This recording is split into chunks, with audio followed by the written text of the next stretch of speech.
Well, we need to start with the fact that many people are concerned about what is happening more and more frequently in Naples. I'm not sure if the foreign press is giving space to this issue, and if they are not, I will do it. Let's start with the fact that Vesuvius is an active volcano in a period of quiescence, and it's a dangerous volcano due to the high population density living beneath it. From the 700,000 people living nearby to the 3 million inhabitants of Naples. On March 11th, a strong earthquake occurred, or more than strong, it was strongly felt by the population. It occurred not too deep and especially in the volcano area. First of all, let's understand why an earthquake happens. An earthquake occurs due to the activation of an underground fault, or, as could be the case here, due to volcanic context. The fact is that a single earthquake in the Vesuvian area doesn't mean anything, also because other factors anticipate an imminent eruption, such as fumaroles, ground deformation, and more frequent earthquakes. But indeed, these frequent earthquakes are happening every day, which is why the population is worried. The cause of these earthquakes is an active supervolcano further west of Naples, and this volcano could be a big problem, not only for Naples, but for the whole world. The Campi Flegrei. This supervolcano has a terrible past. The largest eruption occurred 39,000 years ago, and recent studies have confirmed that the smoke column produced by the explosion of this volcano reached a height of 34 kilometers.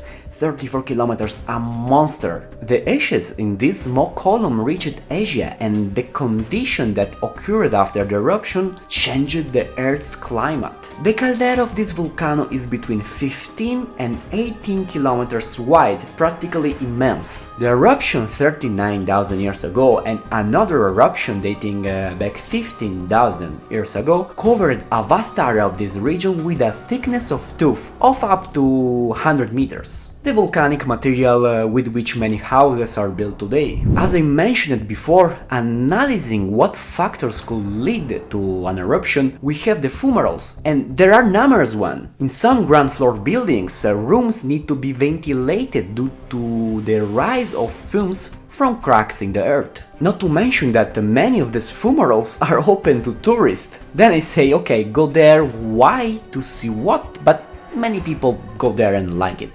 The other factor is the deformation of the ground. Unfortunately, this exists too. Many areas of the city have risen, and some coastal areas are drying up precisely because the seabeds are rising. Since 1950, the Pozzuoli area has risen by 4 meters. In short, a balloon is ready to burst. Add to this the increasingly frequent earthquakes. To give you a figure, in March of this year alone, there were 461, a lot. I like to be very logical, 1 plus 1 equals 2 and not maybe, so in my opinion, the moment has arrived. Espresso coffee with this view? What else?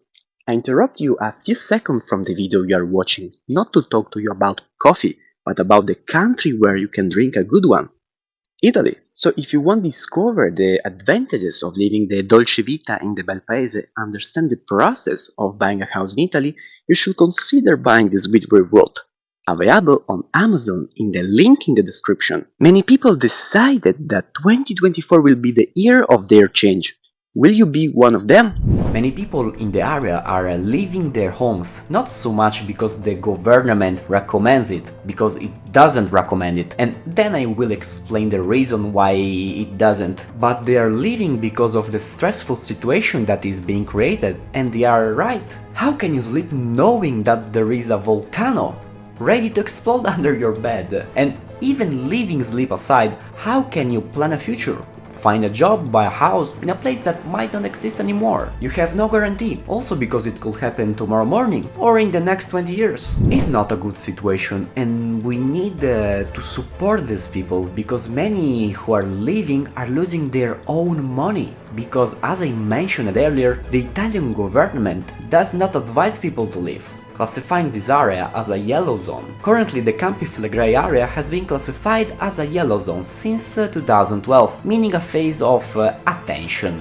And being a yellow zone, the Italian state does not intervene financially to help people who want to move from there, assisting them in finding a new place to live. This will happen with the orange zone, in which case the Italian state will have to pay the money to them. So I say, does it make sense to block the economy of an entire area, not providing prospects for the future to people, blocking investment, real estate transaction, stopping lives, to save money by not evacuating this area? And even if we talk about a potentially long lead time, I believe that it's always better to prevent than to cure. Meanwhile, the Campi Flegrei supervolcano continues its activity, unwittingly holding the future of millions of people in its hands.